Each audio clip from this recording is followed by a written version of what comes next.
Ya, eh, saya Marudito Silaban dari satukanindonesia.com. Saat ini kita berbincang-bincang dengan Bang Hinca Panjaitan, anggota Komisi 3 DPR RI dari fraksi Partai Demokrat.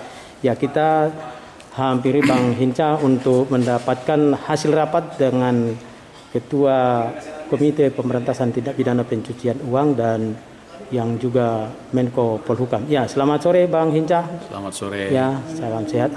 Bagaimana tadi hasil rapat dengan kesimpulan rapat dengan Menko Polhukam, Pak Ya, Hinca? jadi ini rapat lanjutan sebenarnya. Setelah minggu lalu dengan Pak Mahfud dan juga dari PPATK ya. Sekarang ada Ibu Sri Mulyani, Menteri Keuangan. Untuk apa? Untuk menuntaskan rame-rame di publik. Ya. Karena Pak Mahfud ini sebagai ketua komite menyampaikan ke publik secara terbuka sebuah angka yang dahsyat sekali, 349 triliun. Ya. Dan itu membuat tafsir banyak sekali. Masyarakat menganggapnya bahwa itu uang real, itu ada sekian besar yang hilang dan harus dikembalikan ke negara. Begitu persepsi publik. Nah, dan ketika Pak Mahfud menyampaikan ini ternyata fokusnya, areanya itu di Kementerian Keuangan, kira-kira begitu. Maka supaya ini betul-betul terbuka, ya Menteri Keuangannya kami panggil. Nah, tadi setelah Pak Mahfud menjelaskan singkat, dilanjutkanlah dengan Ibu Sri Mulyani. Nah, Ibu Sri Mulyani menjawab ini masalah ini semua dengan detail. Pertama, ada 300 surat sebenarnya dari PPATK itu yang kalau dikumpulkan seluruhnya 349 triliun. Nah, kemudian sebagian besar itu ada di Kementerian Keuangan, begitu data itu. Sehingga Kementerian Keuangan menjawabnya. Sumber data sama, benar angka itu sama, tapi kemudian dipilah-pilah dan disajikan, ternyata terungkap bahwa angka 349 triliun itu adalah uang transaksi dari satu rekening ke rekening yang lain dan seterusnya, yang kemudian kalau dikumpulkan dia dapatlah angka sebesar itu. Nah, LHA dan LHP-nya dari PPATK ini sudah sampai ke Menteri Keuangan dan sudah ditindaklanjuti. Secara umum terjawab semua. Oh, rupanya cuma seperti itu. Kecuali ada angka 189 triliun. Ini yang kemudian belum selesai. Semua, sebagian saja sudah selesai. Ini kaitannya dengan ekspor impor emas batangan. Nah, ini melibatkan baik perseorangan maupun perusahaan. Ya. Dan ini diakui belum selesai.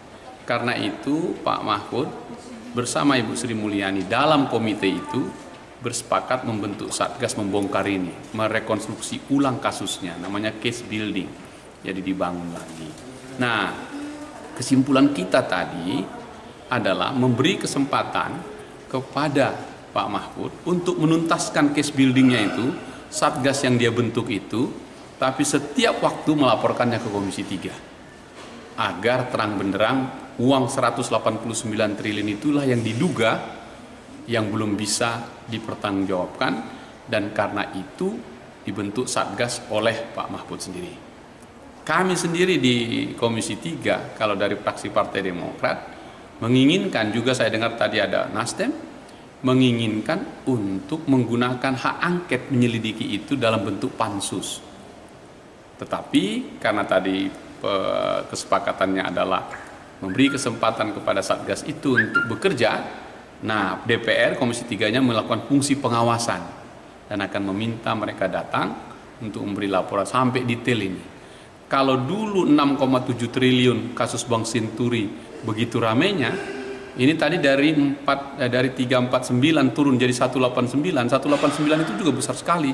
Dan ini soal emas batangan yang kami tengarai bukan soal sekedar kepabeanan atau pajak, tapi ini illegal mining. Jadi emas yang ilegal ini seolah-olah ada ekspor, ada impor begitu, padahal tidak. Nah, disitulah titik soalnya. Sehingga tadi karena waktu yang sangat singkat menjelang buka puasa disepakati bahwa kita beri kesempatan Pak Mahfud dan tim menuntaskan case buildingnya, merekonstruksi ulang case-nya itu dan kemudian melaporkannya dalam waktu yang tidak terlalu lama ke Komisi 3. Ada nggak batas waktunya Satgas tim Satgasnya itu, Bang Hinca? Kita punya masa sidang yang setiap saat kami panggil.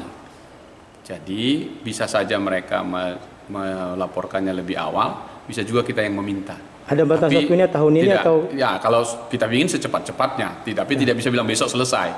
Kita beri waktu secepat-cepatnya agar bisa tuntas ini karena publik menunggu. Dari unsur mana aja, Bang? Timnya itu internal mereka, dari internal komite itu. Ada orang keuangan, ada Bareskrim, ada orang kejaksaan, ada orang pajak, ada orang kepabeanan.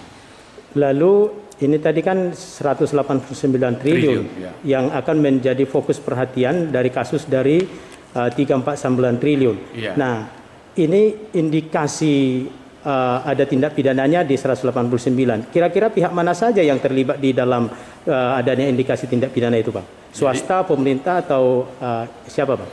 Tadi sudah saya jelaskan, ada perseorangan, ada perusahaan yang disebut korporasi. Karena itu Satgas ini harus membongkar itu, merekonstruksi ulang untuk yang 189 triliun itu. Yang di luar 189 itu tidak terada. Tadi sudah dijawab semua. Ternyata Pak Mahfud ini kayak yang saya bilang kemarin itu, petir menyambar-nyambar di siang bolong, hujan tak turun-turun. Jadi karena dilepas angka seperti itu, seolah-olah uang segede itu, padahal itu transaksi. Dan ternyata itu sudah sekian tahun dan dijelaskan oleh Menteri Keuangan, ini sudah selesai, ini sudah selesai, ini sudah selesai, hampir semua sudah selesai.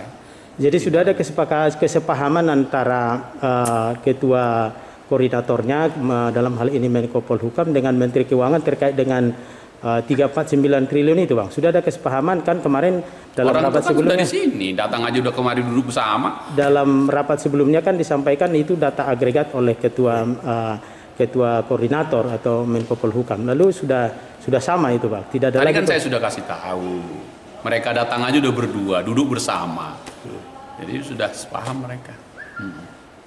Nah, terkait dengan hak angket ada rencana ke arah sana nggak, Bang? Tadi kan kami sudah sampaikan, Partai Demokrat meminta itu. Juga Nasdem. Oke. Tapi kemudian Satgas ini diberi kesempatan untuk kerja dulu. Bisa nanti fungsi Komisi 3-nya yang mengawasi. Kalau seandainya misalnya dalam waktu ini kan belum ada batasan limitasi waktu. Kalau misalnya tidak ada tanda kemajuan dari pengungkapan 189 triliun itu, apa yang akan dilakukan? Kan saya sudah sampaikan tadi, DPR itu punya masa sidang yang setiap saat bisa memanggilnya. Bisa masa sidangnya akan datang dipanggil. Bisa juga karena mereka sudah selesai, mereka yang melaporkan. Kita beri kesempatan lah untuk membuka. Istilah kita gini tadi, kita tutup. Pak Mahfud, kau yang memulai, kau yang mengakhiri. Kau yang membuka, kau yang menutup. Jangan hanya melempar saja, tapi selesaikan dengan baik. Kita dukung ini, karena memang niatnya baik untuk membongkar transaksi-transaksi yang mencurigakan itu. Bang, kok dari tahun 2009 sampai 2000 gini, seperti tidak terjadi koordinasi kerja antar lembaga gitu, Bang.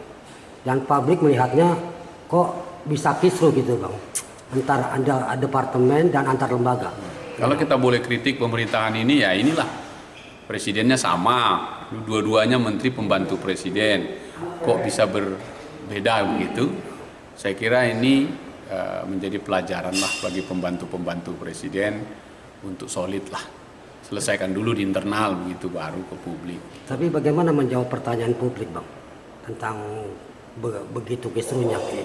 Ya kita hanya bilang lah, segeralah kalian berkoordinasi dengan baik. Koordinasi barang mahal yang mudah diucapkan, susah dijalankan.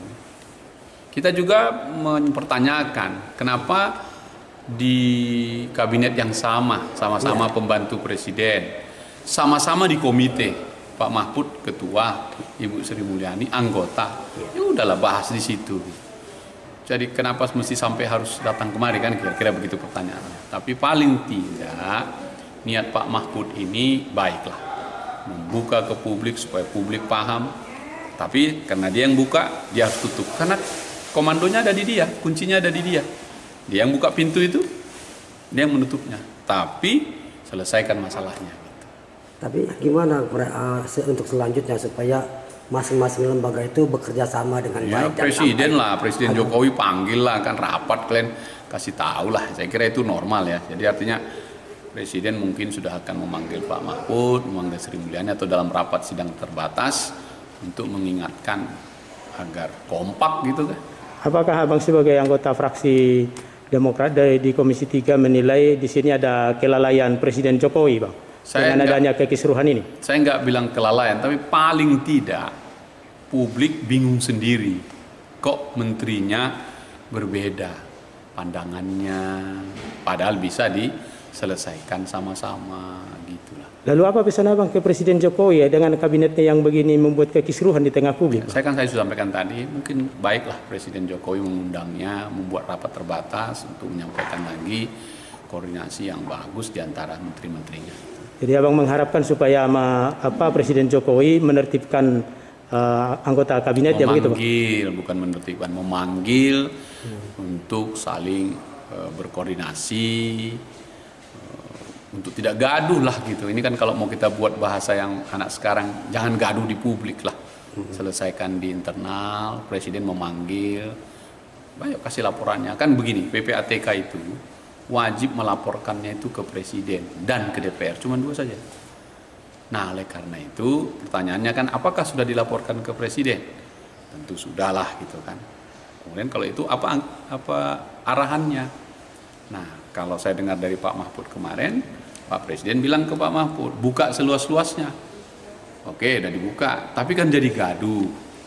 Jadi menurut saya ya panggillah dua-dua, ngobrol atau pihak terkait, beri arahan lah oleh presiden supaya ke depan nggak lagi gaduh gitu. Tapi publik melihatnya tidak ada, maksudnya tidak komite ini tidak bekerja gitu setelah bertahun-tahun. Nggak, kalau dalam laporan kemarin bekerja, karena memang kan gini, PPATK itu kan intelijen ekonomi intelijen ya, intelijen keuangan yang bekerja tidak terlihat. Sifat dia itu memberi informasi, memberi masukan gitu. Dan memang tidak boleh dibuka ke publik secara sembarangan, tapi disampaikan kepada presiden, ke DPR dan atau aparat penegak hukum. Nah, untuk ditindaklanjuti. Kalau demikian halnya, Bang, apakah PPATK di sini sedang menjalankan sesuatu yang keliru di dalam menjalankan fungsinya? Enggak, memang itu kerjanya kan. Nah, yang melepasnya kan Pak Mahfud. Demikian satukannesia.com. Makasih, Bang.